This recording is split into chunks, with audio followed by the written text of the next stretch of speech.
de chez Blue Orange. C'est un jeu pour une personne, un jeu de casse-tête, comme souvent les jeux d'une personne, à partir de 8 ans pour celui-ci. Donc le principe ici, ça va être de construire une ville en suivant forcément certains codes. Donc comme principe, comme d'habitude, des cartes selon les difficultés classées, puisqu'on a le petit numéro, de 1 à 60, avec du vert, jaune, puis de l'orange et puis du rouge. Et les réponses sont sur la carte d'après. Là, donc la réponse 1 est ici. On voit bien le numéro 1. Et sur la 1, on a le 60, puisque c'est l'autre côté. Alors, le principe pour réussir ce casse-tête, il y a deux règles, en gros. Deux pièces de même couleur ne peuvent pas se toucher, même en coin, comme ceci. Voilà, ça c'est pas possible, puisque vert et vert se touchent.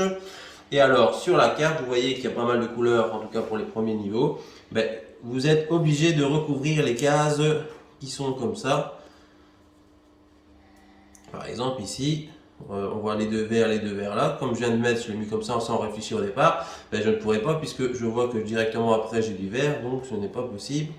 Pour qu'ils ne se touchent pas, je serai obligé de mettre au moins dans ce sens-là ou dans ce sens-là, ça faut voir après. Donc voilà, il faut recouvrir les différentes cases, ne pas que ça se touche. C'est vraiment un jeu de casse-tête classique, hein, donc construire sa ville en mettant bien. Donc tout doit être recouvert, forcément, toutes les pièces doivent être utilisées. Donc ne pas toucher, reformer, et après ben, vous vérifiez sur la carte d'après. Et donc en fait la difficulté surtout c'est que au départ vous avez beaucoup de couleurs et donc ça vous donne des indications parce que forcément vous êtes obligé de les utiliser, les coller, donc ça vous donne plus d'indications pour pouvoir réussir vos casse-têtes. Au fur et à mesure que vous allez avancer, ces couleurs vont disparaître.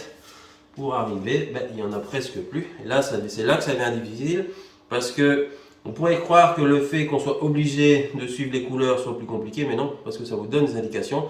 Tandis que là, vous en avez quasiment plus. Il y a un truc rouge, par exemple. Donc, il va falloir réussir ce casse-tête en mettant toutes les cases et en ne les touchant pas, avec très peu d'indications de départ. Donc, c'est ça qui rend la difficulté du jeu. Voilà, il a l'air bien sympa, en tout cas bien casse-tête classique de chez Blue Orange où il faut bien réfléchir, bien aller, avec des trucs, toujours des idées bien sympathiques. Donc je pense que pour ceux qui aiment bien les casse-têtes et les jeux solo comme ça, il va être super.